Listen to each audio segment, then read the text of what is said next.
비가 내리고 있고, 또 지난주 전국적 폭우가 있었습니다만 여기저기 피해 뉴스를 보면서 정말 폭우가 빨리 끝났으면 하는 마음이 간절합니다. 그런데 폭우가 끝나면 끝이 아니고 그 다음에 폭염이 우리를 기다리고 있습니다. 매년 이러한 폭우와 또 폭염의 여름을 보낼 생각을 하니까 많이 걱정입니다만, 사실 더 큰 걱정은 이 우리나라의 폭우와 폭염은 전 지구적인 기후 위기의 아주 작은 한 부분에 불과하다는 것입니다. 지금 온 세계 곳곳에 이상기후 현상이 더 자주 더 강하게 일어날 것이라고 하고, 이것이 지구를 위협하는 거대 재앙이 될지도 모른다, 이런 경고가 계속 나오고 있습니다. 얼마 전만 해도 캐나다 산불이 오랜 동안 계속이 됐고, 지난주 보도를 보니까 이제 미국 애리조나 경우는 무려 14일 동안 43도를 넘는 기록적 폭염이 왔다, 이런 보도도 있었습니다.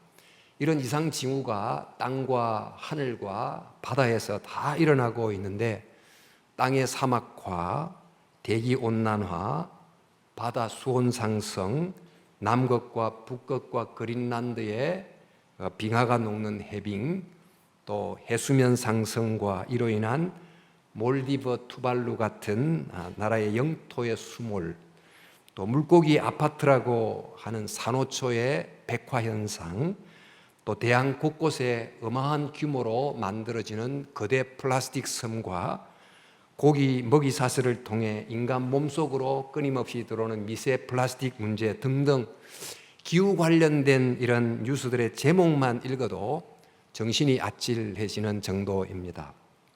지난 5월 세계기상기구 WMO는 이런 식으로 계속 가면 앞으로 5년 내에 기후변화의 마지노선이 깨질 수 있다는 경고를 했습니다. 이런 섬뜩한 경고에 대해서 사람들이 취하는 태도가 크게 두 가지가 아닐까 합니다. 비록 위기이긴 하지만 그래도 지금까지 인간이 살아왔듯이 기술을 통해서 이런 위기는 해결될 거다라고 하는 낙관적 태도가 그 하나일 텐데, 그런 사람들 중에서는 일부 트럼프 같은 사람은 대통령 재직 중에 파리 기후협약을 탈퇴했고, 또 뿐만 아니고 기후위기 담론 자체가 페이크 뉴스라고 말하기도 했습니다. 또 하나는 이 기후위기가 인류 생존을 위협하는 매우 시급한 비상사태인데, 이대로 가면 티핑 포인트를 넘어선, 그 이유는 감당할 수 없는 절망적 상태가 될 것이라고 하는 이런 비관적 견해를 갖는 사람도 있습니다. 어떤 것이 맞을까요? 미래가 비관적일까, 낙관적일까? 그 미래는 그렇게 이미 결정되어 있기보다 지금 우리가 여기서 무엇을 어떻게 하느냐에 따라서 낙관적일 수도 비관적일 수도 있을 것입니다. 예수를 믿고 산다는 것은 성경 읽고 기도하면서 내 개인의 영혼을 돌보는 것을 당연히 포함하지만 그것이 전부가 아닌 우리의 삶 전체를 신앙 아래서 생각해 보는 것입니다. 삶의 거의 절반을 차지하는 우리의 일터의 의미를 생각해 보기도 하고, 더 나아가서 우리의 삶의 생존의 기반이 되는 이 환경 문제까지도 고민하면서 답을 찾아가는 것을 신앙은 포함하고 있습니다. 이것이 바로 예수를 따르는 진정한 제자도인데, 지금 우리가 당면한 이런 심각한 환경 문제를 앞에 두고 예수를 따르는 제자들인 우리들은 어떤 태도와 입장을 가져야 옳은 것일까요? 사실 이런 기후 문제는 워낙 큰 담론이기 때문에 이 시간 자세히 또 전문적으로 말할 수는 없지만, 오늘 본문에 의지해서 몇 가지 좀 내용을 함께 나누어 보고 싶습니다. 먼저 이런 기후위기를 초래한 좀 표면적인 원인을 넘어서서 좀 더 깊은 또 영적 원인까지 살펴보는 것이 필요해 보입니다. IPCC라고 하는 기후변화에 관련된 정부 간 회의라는 단체가 발표한 도표를 보면 지난 170년 동안에 일어난 기후 정감을 이렇게 그래프로 표시를 했는데 그 시작이 1850년도부터 잡았습니다. 그 이유는 그 1850년도 바로 그때가 산업혁명이 본격적으로 시작됐던 때고 또 그때로부터 대기온도가 꾸준히 상승하다가 지난 30년 동안 급격하게 상승한 것으로 되어 있습니다. 이렇게 급격하게 상승한 이 30년은 1989년 냉전 종결 이후의 30년을 말하는 것입니다. 그때 공산권이 붕괴되면서 온 세계는 신자유주의 흐름을 따라서 온 세계가 거대한 공장이자 시장이 됐고 또 경제 활동이 굉장히 확대되면서 자원의 소비가 급속하게 일어나게 됐습니다. 그 30년 동안 사용했던 화석 연료가 지금까지 사용했던 화석 연료의 약 절반에 달한다는 내용도 있습니다. 이처럼 급격한 기온 상승을 가져온 또 문명과 삶의 방식이 최근 30년 동안 활발하게 만들어졌는데 그러나 이 방식을 바꾸기가 힘들고 또 지속할 가능성이 많다 보니 이 기온 상승은 더 올라갈 가능성이 더 많아 보입니다.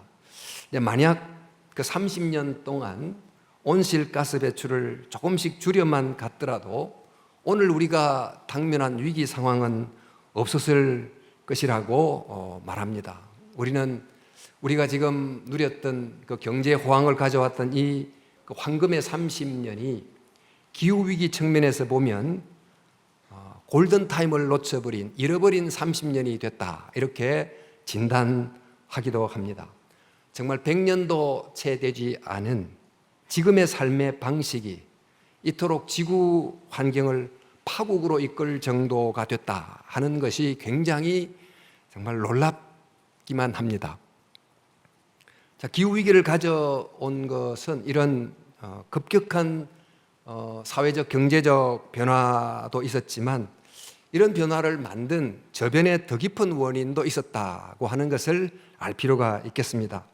그것은 바로 우리가 사는 이 창조 피조 세계에 대한 바른 의미를 망각한 것입니다.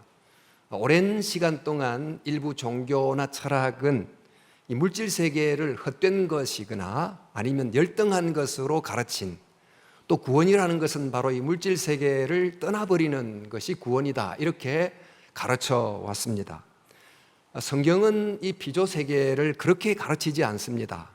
그럼에도 불구하고 오랫동안 교회도 이 창조 세계를 죄 많은 곳으로 또 불타 없어질 곳으로 우리의 구원은 이 세상을 떠난 저 영혼의 어떤 곳으로 가는 곳으로 가르쳐 왔습니다. 떠나야 되는 이 죄 많은 세상은 하나님이 지은 이 아름다운 창조 세계가 아니고 이 창조 세계를 오용남용하는 타락한 인간 사회 구조인데 이런 잘못된 가르침이 창조 세계에 대한 책임감을 잃어버리게 했다는 것입니다.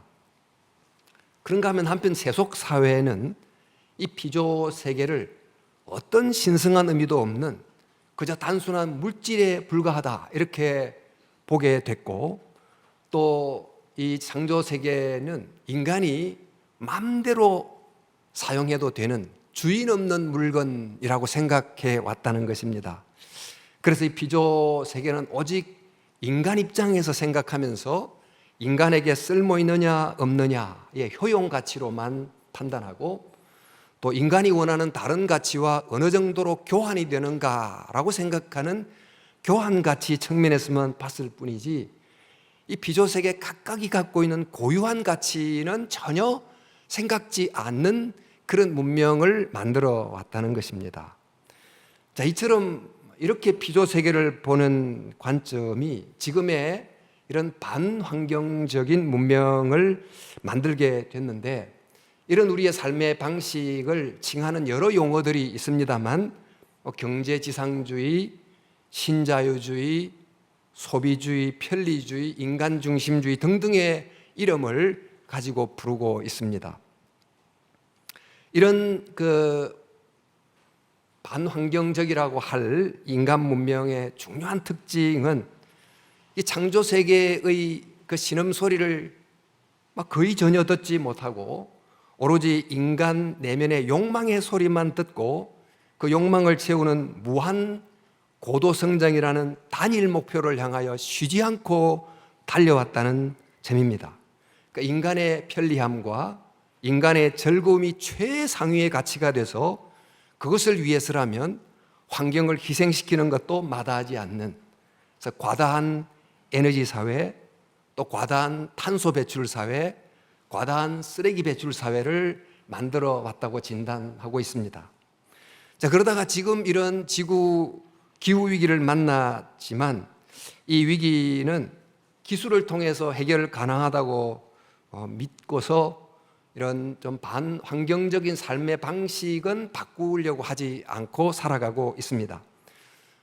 기술에 대한 어떤 기대 중에 하나가 요즘 등장하는 전기 자동차가 한 예가 되겠고, 또 예를 들어 재생에너지를 확대하거나, 또 입장 차이는 있을 수 있겠지만 원전을 더 많이 정설하거나 쓰레기 재생 기술을 개발하는 등등의 이런 기술들이 환경 위기로부터 인류를 구원해 줄 것을 기대하면서 지금의 삶을 계속해서 살아가고 있습니다. 정말 이 기술이 우리를 이런 위기로부터 건져주면 너무나 좋겠지만 과연 그렇게 될 수 있을지는 여전히 의문인 것이, 기술이라는 것이 어떤 한 문제를 해결하지만 동시에 또 다른 문제를 만드는 경우가 일반적이기 때문입니다. 전기 자동차만 해도 배기가스 문제는 해결한다고 하지만 그 많은 전기 생산을 위한 시설을 만들어내고 또 배터리 제조를 위한 원료를 채굴하고 시설을 만들어내는 그 에너지는 또 어디서 오는지, 또 배터리 폐기와 관련된 그 오염 문제는 어떻게 할지 등등의 또 다른 문제를 야기한다는 것입니다. 또 이제 전기 생산과 충전 시설이 잘 갖추어진 선진국 경우는 차의 내용을 이렇게 전기차로 바꾼다고 하지만 그런 여력이 갖추어지지 않은 대다수 개발도상국들은 경제 성장과 함께 가솔린 차를 계속해서 사용하게 될 것이기 때문에 그 국제에너지기구 IEA는 앞으로 전기자동차가 많이 늘어나도 그로 인해서 줄어들 탄소 배출량이 전 지구적으로 보면 1% 감축밖에 되지 않는다, 이렇게 진단하기도 했습니다. 뿐만 아니라 최근 대화형 인공지능이 등장을 했습니다만 이것이 지니는 유익한 점도 있지만 해가 되는 점이 너무 클 것이라고 보고, 또 인공지능을 개발했던 정말 제프리 힌턴 교수는 자기가 이 연구를 한 것에 대해서 후회한다라고 발표하기까지 했습니다. 이렇게 볼 때 기술에만 거의 의존하는 기술 낙관론은 이 문제를 푸는 매우 불완전한 대안이라고 할 수 있다는 것입니다. 지금 온 지구가 신음하고 있을 뿐만 아니고 곳곳에서 비명을 지르고 있는 상황인데, 이런 상황에서 이 지구라는 곳은 버려야 될 곳이고 또 떠나야 될 곳으로 가르치는 도피주의적 종교가 된다면 어떻게 해결이 될까? 또 오직 인간의 욕망의 소리만 듣는 지금의 물질 문명의 길을 계속 간다거나, 또 앞서 말씀드린 이 불완전한 기술 대안에만 의존해서 살아간다면 정말 희망찬 미래는 우리 앞에 도래하는 걸까? 이런 질문을 하지 않을 수 없습니다. 사실 이런 기후 문제, 또 생태학적 도전에 직면한 지구에게 가장 위험한 요인이 있는데 그 요인은 바로 인간이라는 요인입니다. 인간이 이 환경에 가장 위태로운 요인인데, 이 인간에 관한 중요한 변화가 일어나지 않는 한은 절대로 기후위기는 해결될 수 없다고 보는 것입니다. 그래서 오늘 읽었던 이 로마서 본문을 보면 피조세계가 다 신음하고 있는데 이 신음하는 피조세계가 한결같이 기다리고 있는 것이 하나 있어요. 그게 바로 하나님의 아들들이 나타나는 것입니다. 로마서 8장 19절 말씀에 피조물이 고대하는 바는 하나님의 아들들이 나타나는 것이다, 이렇게 되어 있어요. 이 하나님의 아들들이 나타난다는 것은 저 하늘에서 천사가 등장한다, 그런 뜻이 아니고 피조 세계에 대해서 바른 관점을 가지는 사람이 나타나고, 또 삶의 방식을 정말 창조 세계를 회복하는 쪽으로 바꾸는 사람이 나타나고, 또 피조 세계를 돌보는 책임감을 가진 사람이 나타나야 된다는 그런 뜻입니다. 인간이 더 많은 사람이 이러한 하나님의 아들로 바뀌는 것이 위기에 처한, 또 신음하는 피조 세계를 위한 유일한 희망이다, 이런 의미이지요. 자, 그러면 바로 우리가 이런 하나님의 아들들로의 변화가 일어나야 되는데, 구체적으로 어떻게 무엇을 바꾸어야 그렇게 되는 것일까요? 오늘 이제 본문의 기초에서 한 세 가지로 정리해 보자면, 그 하나님의 아들들은 먼저 피조물의 소리를 잘 듣는 사람이 되는 것입니다.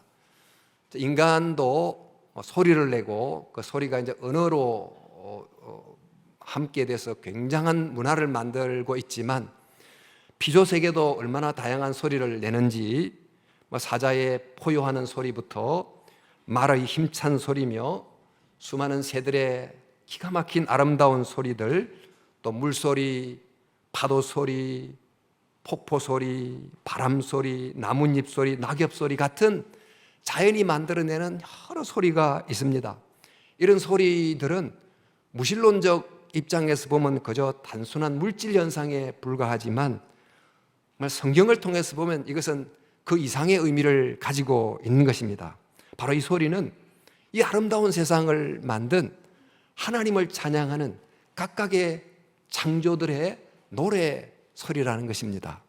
우리 시편 148편 9절을 보면, 해와 달아 그를 찬양하며 밝은 별들아 다 그를 찬양할지어라. 하늘의 하늘도 그를 찬양하며 하늘 위에 있는 물들도 그를 찬양할지어다. 그것들이 여호와의 이름을 찬양함은 그가 명령하심으로 지음을 받았도다. 그가 또 그것들을 영원히 세우시고 패하지 못할 명령을 정하셨도다. 너희 용들과 바다여 땅에서 여호와를 찬양하라.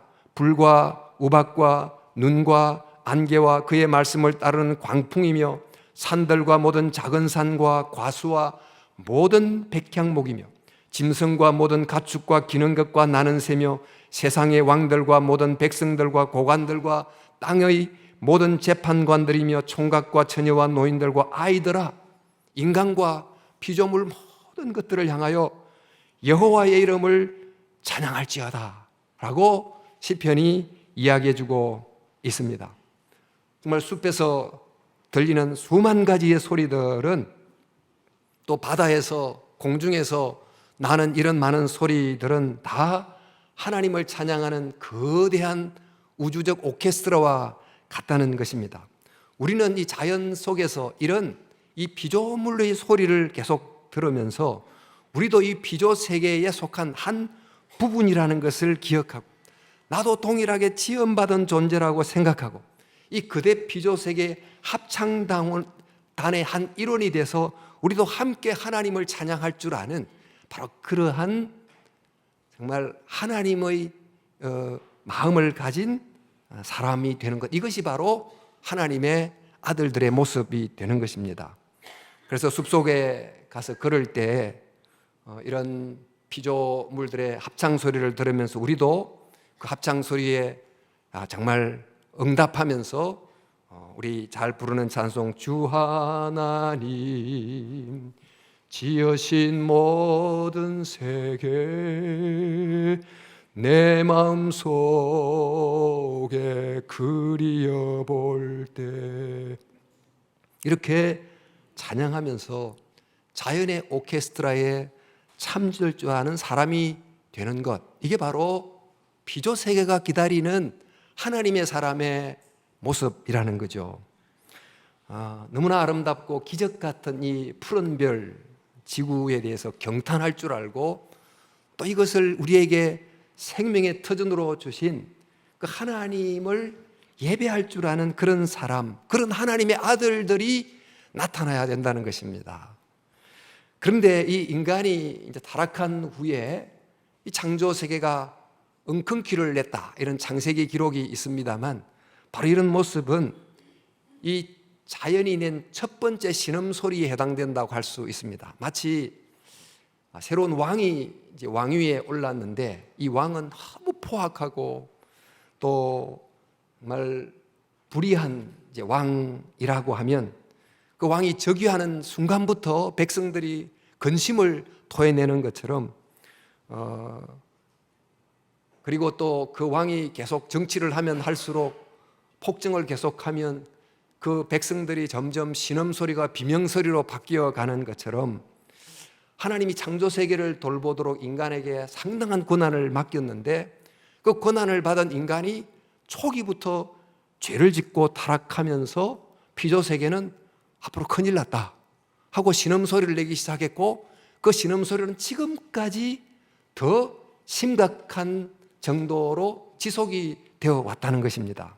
그래서 로마서 8장 22절은 말하기를, 피조물이 다 이제까지, 지금까지 다 함께 탄식하고 또 다 함께 고통을 겪고 있다는 것을 우리가 안다, 이렇게 바울 사도가 이야기했습니다. 이처럼 그 인간 때문에, 타락한 인간 때문에 지구가 이렇게 신음하고 있다면, 그 소리를 듣고서 피조 세계를 고통하게 만드는 삶의 방식이 뭔가, 그것을 바꿀 줄 아는 사람, 이런 사람이 이제 하나님의 아들들의 모습이죠.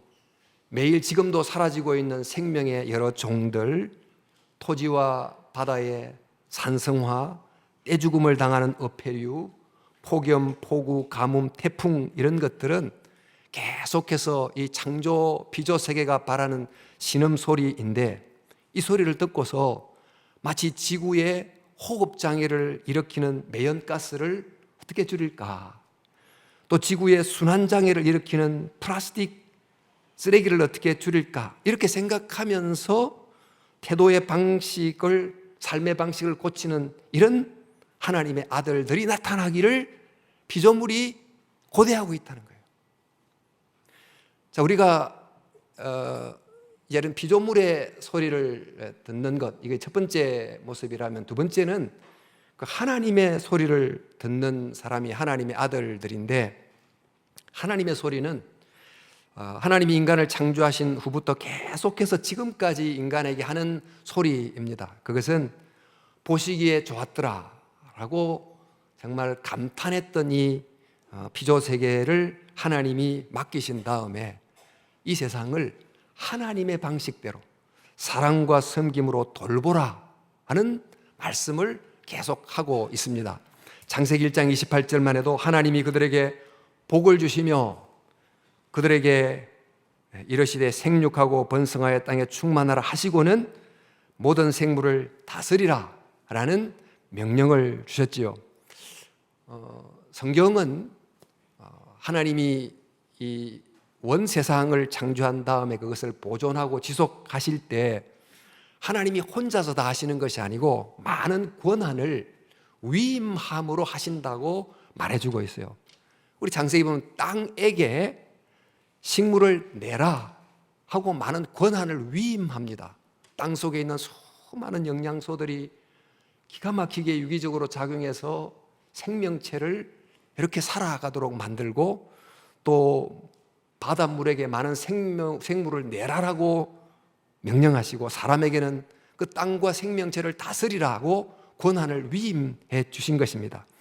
이렇게 하여 하나님은 인간과 피조물들이 하나님께서 시작하신 창조 활동에 참여하도록 초청하고 있는데, 바로 이런 하나님의 소리를 듣고 잘 응답해야 된답니다. 그 응답이라는 것이 바로 지금 인간이 보여줬던 피조 세계를 점점 죽고 힘들게 하는 착취가 아니고, 그들을 살리고 돌보는 방식으로 행동하는 것이 바로 그 하나님의 소리를 듣고 바르게 응답하는 것이 되는 것입니다. 이렇게 하나님은 우리에게 하나님의 아름다운 세계를 다스리라고 하는 이 말씀을 주셨을 뿐만 아니고, 또한 우리에게 너는 흙이다 하는 말씀을 또한 하셨다는 것을 기억해야 됩니다. 3장 19절에 너는 흙이니 흙으로 돌아갈 것이니라 이렇게 하셨습니다. 아담이라는 그 이름이 바로 아다마, 흙을 뜻하는 아다마에서 나온 것임을 알고 계실 텐데, 하나님은 우리에게 땅을 돌볼 수 있는 그 인간의 위대성이 있다는 걸 알려주는 소리를 우리에게 들려주실 뿐만 아니고, 또 우리는 한 줌의 흙일 뿐이라고 하는 것을 알려주면서 인간의 유한성을 자각하게 하는 분이라는 것을 또한 깨달아야 되는 것입니다. 그래서 우리는 이런 하나님의 소리를 들으면서 인간은 정말 유한한 존재임을 깨닫고, 그럼에도 불구하고 참 귀한 사명을 받았다는 것을 인식하는 겸손한 청지기로서 우리 환경을 대하며 살아가는, 이런 것이 바로 하나님의 소리를 듣는 하나님의 아들들의 모습이 된다는 거죠. 그래서 그동안 인간의 삶의 방식은 이런 하나님의 소리를 따라서 피조물을 돌보는 쪽으로 행동한 것이 아니고 그 반대로 행동한 것이 굉장히 많기 때문에, 다시 한 번 더 인간도 역시 이 창조 세계 생태계의 한 일부라는 것을 깊이 자각하고, 또 생태계를 살리는 쪽으로의 삶의 방향을 고치는 꾸준한 노력이 필요합니다. 그래서 무한 고도 성장과 고도 소비를 요구하는 그런 인간 소리만 계속 들을 것이 아니고, 또 생태계를 파괴하는 경제라면 그런 경제는 규모를 좀 축소하는 스케일 다운도 할 수 있는, 또 기후를 상하게 하는 이 경제 사회의 속도는 필요에 따라 둔화시키는 슬로우 다운도 하는, 또 아니면 녹색 성장의 길을 찾아내기도 하는 이런 방식을 통해서 그 하나님의 목소리에 응답하려는 하나님의 아들들이 돼야 된다. 그런 사람이 등장해야 된다는 것입니다. 세 번째는 이런 피조물의 소리를 듣고 또 하나님의 소리를 들으면서 비로소 정말 하나님이 원하는 사람으로 살아가는, 또 이 환경을 보살피는 사람으로 살아가는 그 구체적인 방안이 뭔지를 찾아내고 실행하는 노력을 꾸준히 하는 것입니다. 성경 속에는 우리의 영혼을 회복하게 하는 귀한 말씀도 많지만, 이 피조세계를 살리면서 인간을 복되게 살게 가르치는 그런 삶의 원리들도 굉장히 많이 있습니다. 그 여러 가지 중에 예를 들자면, 말하자면 안식일의 원리, 안식의 원리가 있습니다. 음악도 음악이 되려면 쉼표가 있어야 음악이 된다, 이런 말이 있듯이 우리의 삶도 건강한 삶이 되려면 제대로 된 쉼이 있어야 될 텐데, 우리 노동도 마찬가지고, 농지의 경우도 휴경제도를 주고 또 자연 휴식연제를 두고 이렇게 하면, 또 과도한 경쟁으로부터의 좀 자유함으로 이런 토지 휴경제가 만약 가능하게 됐다면 토질도 유지하고 농약도 적게 쓰고 생산량도 정대하는 등의 선순환이 분명히 일어나게 됐을 것입니다. 또 이런 안식의 원리를 사회에 적용해서 50년마다 기울어진 운동장을 바로잡는 이런 갱생의 사회적 갱생의 일이 계속이 됐다면, 이른바 희년 같은 어떤 사회적 정책이 시행이 됐다고 하면, 지금 우리가 아는 이 공산주의는 역사 속에 없었을 것이고, 또 그로 인한 수많은 사람들을 죽음으로 몰아간 냉전도 없었을 것이고, 지금 우리의 지금 분단도 없었을 것으로 생각이 됩니다. 이뿐만 아니고 성경 속에 나타난 만나의 원리도 적용할 수 있는 중요한 원리 중에 하나인데, 가나안 땅에 들어가기 전 광야에서 만나를 먹이면서 하나님이 교훈하신 것 중에 하나는 만나를 그날 일용할 양식으로 먹고 살아갔던 이 삶의 훈련을 통해서 삶의 목적을 과도한 축적을 궁극 목적으로 삼지 말도록 가르쳐 준 것입니다. 그런데 이 원리와는 달리 무한 축적이 목표가 되면 더 빨리 더 많이 축적하기 위해서 경쟁이 계속 가속화가 되고 이로 인한 환경 파괴가 거의 필연적으로 따라올 수밖에 없다고 보는 것입니다. 그뿐만 아니라 오병이어의 원리를 통한 나눔을 통한 건강한 정말 공유의 사회, 또 룻기의 보아스가 보여준 밭에 이삭을 남기는 그 자비의 이삭의 원리, 또 초대교회에서 보여준 헌신의 원리 등등을 잘 적용하면 이건 지구 환경도 살리면서 인간 공동체를 건강하게 만드는 여러 실제적인 방법이 있을 수 있다는 거죠. 근데 최근 그 UN 환경계획 UNEF가 제시한 10가지 구체적인 실천 항목이 있는데 장기적이 참고할 필요가 있어서 소개하고자 합니다.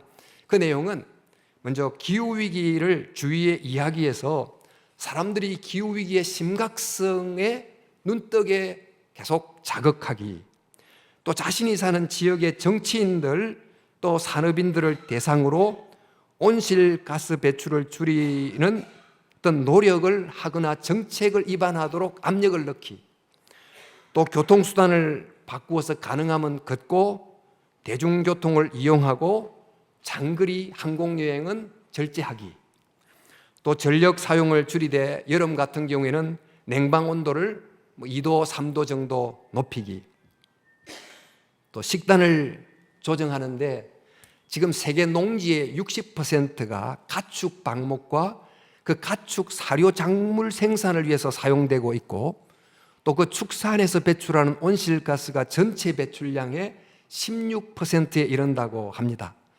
그래서 이 바로 육식을 줄이는 것이 개인 건강을 위해서도 좋을 뿐만 아니고 지구 건강을 위해서도 굉장히 필요하다 하는 것입니다. 또 지역 식품을 구입하는 것인데 저기 수입된 과일이나 식품을 먹으려고 하면 운송, 냉장 보관과 관련된 온실가스 배출이 늘어날 수밖에 없고 식품의 탄소 발자국이 계속 길어지기 때문에 가능한 그 지역 식품을 먹기, 또 음식 낭비하지 않기, 그리고 기후 친화적인 옷 입기, 너무 빠른 패스트 패션을 따라서 막 살아가는 걸 절제하기, 또 나무 심기, 또 지구 친화적 투자를 통해서 온실가스를 배출하지 않는 사업에 투자하기 등등의 10가지 실천 항목을 소개하기도 했습니다. 여러분, 지금 우리는 신음하는 피조 세계를 환자에 비유하자면 폭염에 고열이 있는, 또 폭우에 식은땀을 흘리는, 태풍의 한기를 느끼는, 대기 대류 순환이 막히는 혈관 동맥경화에 걸린, 또 플라스틱 재활용 불능의 극도의 순환기 장애를 갖고 있는 바로 중환자가 되어 있다고 비유할 수 있겠습니다. 기술을 통해서 이 모든 것이 잘 될 것이라고 하는 얕은 낙관주의에 안주할 것인지, 이제는 더 손쓸 방도가 없다고 생각해서 포기하고 말 것인지, 여러분, 우리의 참된 기독교 신앙은 단지 내 영혼 구원에만 관심을 갖거나 내 가족 일에만 관심을 갖는 정도가 아닌 삶의 거의 절반을 차지하는 우리의 직장과 일터에 대한 관심을 갖는 것을 포함해서 더 나아가 삶의 기반이 되는 이 지구 생태계에 관심을 갖고 그것을 살리는 실천을 하는 것을 포함한다는 것을 기억해야 됩니다. 이것이 바로 진정한 영적 성장이라는 것입니다. 타이타닉 배가 가라앉고 있는데 1등석, 2등석, 3등석 식당에서의 요리의 종류를 따지는 것이 얼마나 적절하다고 할 수 있을까요?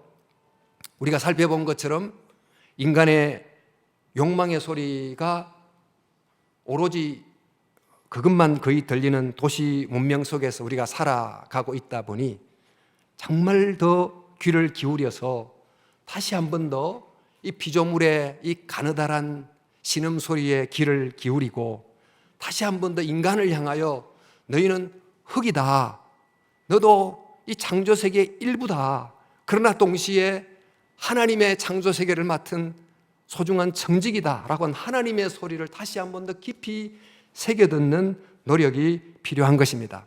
자, 그런데 여러분, 이런 피조세계의 회복이라고 하는 것이 너무 거대한 목표이기 때문에 나 한 사람이 뭘 어떻게 행동한다고 해서 무슨 변화가 있을까, 이런 생각을 대부분 하실 것이고, 또 이것은 상당한 기간이 필요한 장기적 목표이기 때문에 언제 그것이 이루어질까, 이런 질문을 하실 분도 많이 있을 것입니다. 그러나 꾸준히 올바른 방향을 향해서 혼자가 아닌 집단적으로 작은 실천을 해나가면 이 목표에 이를 수 있습니다. 고대 로마 사회에서 잔인한 금투사 경기가 우리가 아는 콜로세움에서 계속해서 일어났습니다. 콜로세움 원형 경기장은 우리 주 72년도 유대 전쟁을 통해서 이스라엘을 멸망시킨, 또 예루살렘 성전을 초토화했던 그 로마의 베스파시안 황제 때를 시작으로 약 한 400년간 로마 제국의 대중 오락장 역할을 했습니다. 그런데 그 이후 점점 이 대중 오락장으로서의 이 콜로세움이 사실상 용도 폐기가 됐는데, 그렇게 됐던 이유는 그 로마 인구의 상당 사람들이 기독교인으로 바뀌면서 금투사 경기가 흥행에 이르지 못했기 때문이라고 합니다. 그것은 그 기독교인들이 이런 콜로세움 경기장에 가지 말기, 이런 캠페인을 벌인 게 아니고, 그 콜로세움에서 일어나고 있는 그런 잔인한 동물학대, 또 잡아온 노예들의 그 잔인한 그 죽음을 포함한 노예학대, 또 정말 잔혹한 살인 경기, 이런 것들은 우리가 믿는 신앙 고백과 너무 다르고 우리가 믿는 신앙의 가치와 너무 반한다고 생각하고, 재미있지만 흥미가 있지만 그곳에 가지 않기로 의식적으로 꾸준히 선택한 결과 이 문화가 사라지게 됐다는 것입니다. 지금 환경위기를 바꾸는 것도, 이런 환경위기를 만드는 이 세상 구조와 방식을 바꾸는 것도 이와 같다고 하겠습니다. 개인의 노력으로는 전혀 할 수 없겠지만 그리스도인들이 함께 연대해서 이 창조세계에 대한 신앙 고백과 가치를 따라서 꾸준히 행동하면 거대한 물줄기가 바뀔 수도 있다는 거죠. 절제, 금소, 이런 캠페인을 벌려도 이게 깐깐한 도덕 선생님의 소리, 이렇게 생각하면 앞에 있을 때는 하지만 돌아가면 전혀 그런 덕목을 실천하지 않을 가능성이 많습니다. 그러나 우리가 살펴본 것처럼 창조 세계의 의미와 관련된 신앙 고백으로부터, 우리가 믿는 신앙 내용의 가치로부터 왜 우리가 이런 정말 친환경적인 실천을 해야 되는지를 깨닫는다면 자발적으로 우리는 좀 더 절제하고 좀 더 검소하고 좀 더 단순하고 좀 더 소박하게 살아가는 삶을 선택하게 될 것입니다.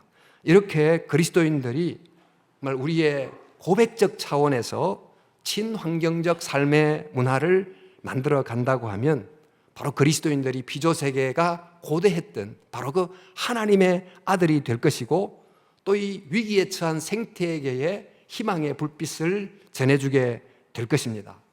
오직 인간의 욕망의 목소리만 크게 들리는 이 문명 세계 속에 살아가기 때문에 더더욱 성경은 피조세계의 신음소리를 들으라고, 그래서 더더욱 하나님의 말씀의 소리를 들으라고 가르쳐주고 있습니다.